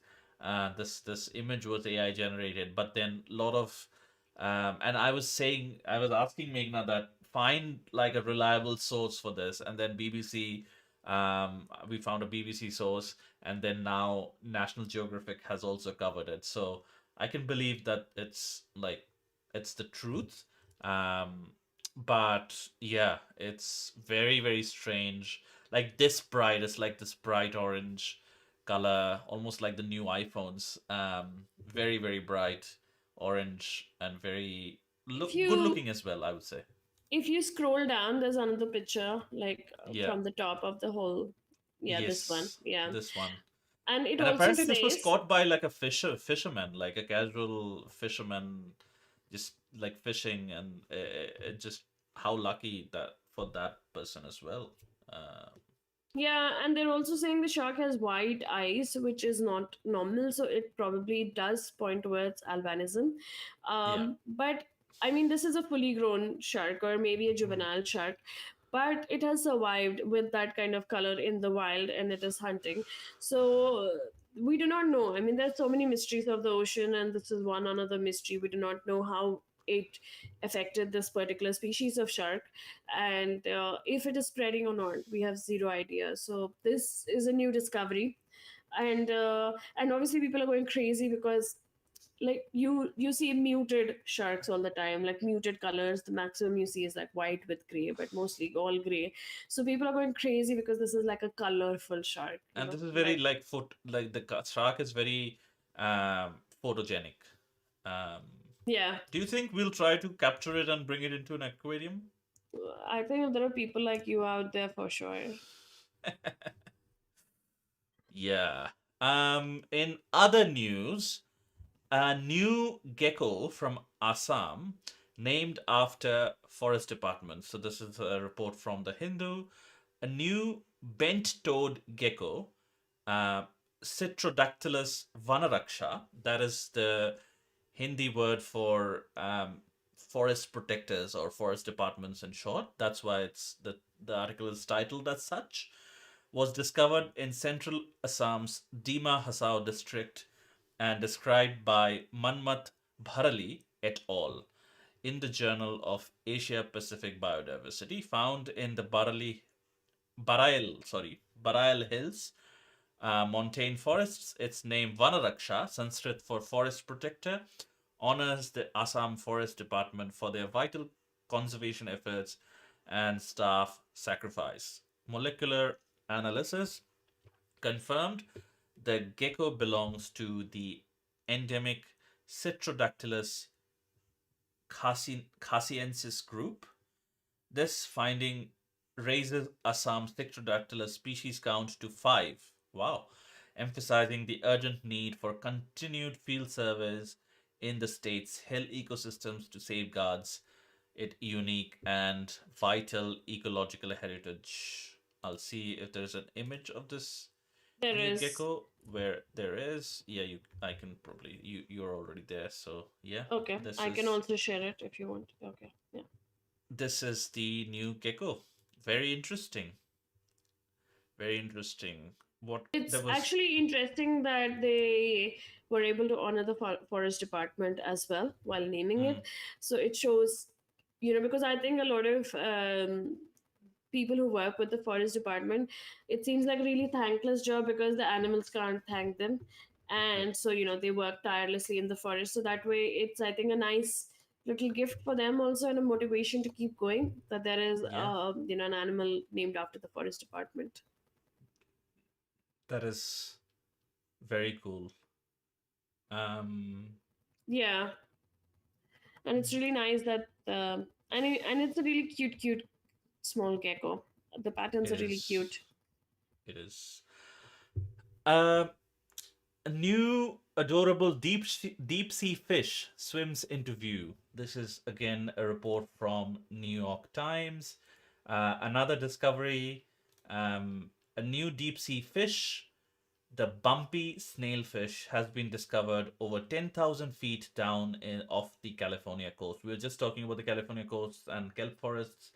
So this fish has been discovered there. The find resulted from a Monterey Bay Aquarium Research Institute expedition, with the species later examined and reported by researchers at SUNY Genesco. Marine biologist Mackenzie Geringer described the fish as adorable. It is very adorable, and Meghna is sharing her screen, offering a counterpoint to the common perception of deep sea creatures as frightening monsters. Oh, this is a deep sea fish. Okay. I mean, some of them are very far frightening. That is true, but yeah, this is very cute. While many deep sea animals require alien like adaptations like gelatinous bodies to survive extreme pressure and darkness, this discovery showcases a gentler side. The bumpy snailfish was one of the three new snailfish species identified from the expedition. Snailfish are a diverse family of about 450 species inhabiting everything from tide pools to the ocean's deepest trenches. Very interesting. Very, very And this interesting. is one Very, of the very deeper cute. one. And this is Oh, a this. video that's playing, so you can see the new Oh, fish cool. that's been. Yeah, this is not a photo, so you can see. Obviously, I Yeah. think again it boils down to the same thing because it has big eyes, so it's considered cute, even though if Yeah. it's not very colorful, but it has big eyes. Yeah. But yeah, I mean, it's nice because I think the ocean still has so many mysteries, and this is one of the mysteries that we know. And it's a beautiful slow mo video that someone's taken so that we can like appreciate the beauty of this new fish that they've seen. Now, obviously, we do not know what exactly. Yeah, I mean, there would need to be more research confirming its habitat, like patterns, habitats, etc., etc. But that would have been probably taken from the team's, dive submarine and whatever diving apparatus they were using, as well. Because I don't, yeah, 10,000 feet is deep, deep, very deep. yeah, but I think how you Um, said in the starting that there are different kinds of snailfish, and there are some which are just off the shore, and then there are some that yeah, are really like really deep. ocean So poles. Yeah, yeah, yeah. There is another discovery. Do you want to speak about that? The bee, sure. the chestnut Yeah. bee. So there's a rare chestnut bee that has been discovered at the Orchard Research Station. A rare chestnut mining bee, once thought possibly extinct in New York, was discovered by the ESF pollinator ecologist Molly Jacobson at a SUNY ESF research station in Syracuse this July. So this marks the first confirmed sighting in central New York and only the state's second known population overall. The solitary ground nesting bee is a pollen specialist, relying exclusively on chestnut and chinquapin flowers. Now I want to see what chinquapin is. It sounds really cute. Which were devastated by chestnut blight in the early 1900s, leading to its last recorded sighting in 1904. Though Jacobson just discovered a population in Westchester County in 2023, the Syracuse find is significant. It's the first north of the Hudson Valley, expanding the bee's known range and indicating its potential persistence in managed urban orchards. So this bee was found. This bee is solitary for some reason because I've always assumed that bees were in colonies. That's what they call them, right? Yeah, like hives. Yeah. Yeah, Um, where they have a queen bee and they're all together and they're all working I to make mean, like the again, most that's delicious. generalizing a species. I think only the honeybee kind of family, they are the ones who are sort of stay in those groups. But yeah, very, very interesting. And I think entomology in general goes unchecked because again, megafauna is some the things that is projected mostly in the media and popular media, etc. So this is another very cool discovery highlighting, yeah, bees and insects are huge pollinators. So it's it's great that um this has happened.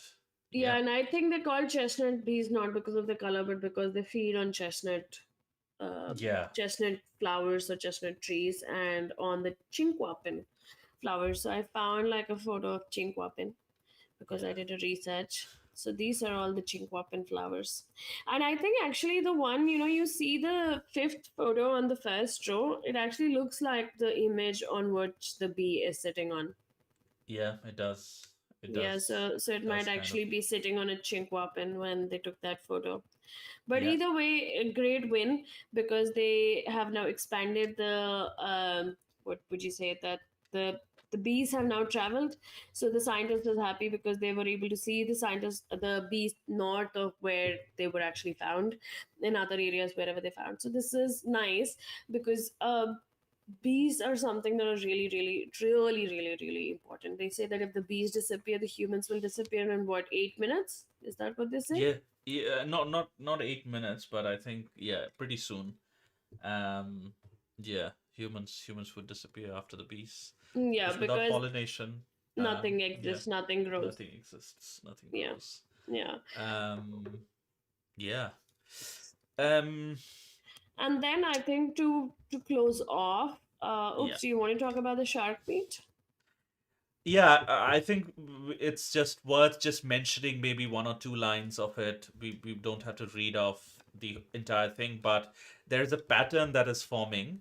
Again, we brought, like, we talked about the reports of shark meat being sold in Brazil, and how the reporting changed some policies, or was instrumental in bringing that issue in front of people. This is another such thing where a study has found critically endangered sharks being sold as food in US grocery stores. So I feel like there has been a lot of, and that's why we wanted to sort of mention this as the closing thing, that there has been this pattern that is forming with shark meat, and there must be some kind of commercial sort of gear that is turning, which is resulting in shark meat being the meat of choice for a lot of different areas from North America to South America. Um, so we'll keep a tab on this kind of story, and sort of report back if there are new developments. But this is like concerning, and so we just wanted to make a mention of that before we close out. Yeah, and I think the most shocking thing about this is that they actually have critically endangered sharks that are Mm, sold as shark meat. So some of the sharks that are being sold are the endangered great hammerheads and scalloped hammerheads, which is really weird for me to hear because everyone knows. I mean, whoever is in the diving industry and in the marine industry, that hammerheads are critically endangered. So why would they go hunting for them and put them on the plate? yeah. So yeah, and they're also saying that a lot of food is just like labeled shark or mako shark. So they Mm, don't know what species the people don't know what species they're consuming. So the consumers mm, don't know what they're purchasing. They do not know how much mercury level or arsenic levels are there. So they just don't know, and they just um consuming it, and there's this transparency gap, so that obviously puts, again, like how we spoke in Brazil, that it puts the humans at risk and the oceans at risk. So for both Oops and I think we're just surprised that shark meat is just consumed so casually, even though mm, everyone knows that one. I don't know about the taste, but it has like high levels of mercury and arsenic, so it can't be good for humans. So why mm. are we endangering the sharks, and why are we endangering ourselves? Yeah, that's a question. And yeah, this pattern is a this pattern of news reports that's coming out is a concerning one. And yeah, we definitely have to keep tabs on this, just to see if it doesn't blow out of proportions. And again, guys, if you're watching this from, or listening to this from North America, just make sure that you don't buy these exotic kind of meats, or shark meat. Like, why would you buy shark meat? Just eat like good, mm, well raised chicken, beef, pork, whatever you want. But yeah, these kinds of things I don't think don't don't consume. that is a different debate altogether on beef and its impact. Yeah, But but don't buy shark. Like buy those things that are commercially farmed, and whatever oh, be yeah, the. yeah. In terms of endangering, yes, Yeah, yeah, definitely. In yeah, terms of endangering, matlab, I mean, as in when you know that the species is already decimating, then you also bring them yes, onto your plate and be like, no, but I want to also eat them, even though it yeah, puts me at health risks. But I will want to eat them and then let them also keep dying. yeah. Just don't do that, guys. If you're watching this from North America or South America, like because Brazil apparently will take some time to sort of that industry to die down after the relevant policies are passed. But yeah, that sort of. Here's to hoping that people start saving sharks and stop consuming them. Yeah, I mean, as the human species, as Up said, we have commodified already a few animals for our eating purposes. So it is really strange that we would want to keep. Maybe again, it's the restless brain that we started off in the first one about orcas. Maybe we just want to try everything. We just want more variety. We don't care how the yeah, animal is surviving, but we want more taste. We want more things to try. yeah. Um, cool. Um, on that note, we will slowly start bringing the show to a close. Yeah, I think we have been trying this new thing where we try to cover more of the news and more of what's going on. So, yeah, let us know if you like that. We obviously have that long discussion topics as well, but then we want to do more because there's so much happening in this space. We want to bring more of the latest news to you as well. Um, Again, before closing out, next week we have a special guest joining us who'll be talking to us about his research and on um, Bugs. macaques. And yeah, it'll be very interesting. So do join us next Sunday as well. But that is it for this show. Do subscribe to our YouTube channel and follow us on all the different social medias. If you're listening to this later on in your favorite podcasting app, do make sure that you leave a comment or a review. Don't forget to like this video, leave a comment, and we will see you next Sunday. Same time, same channel. Have a good one, guys. Yes. Bye bye.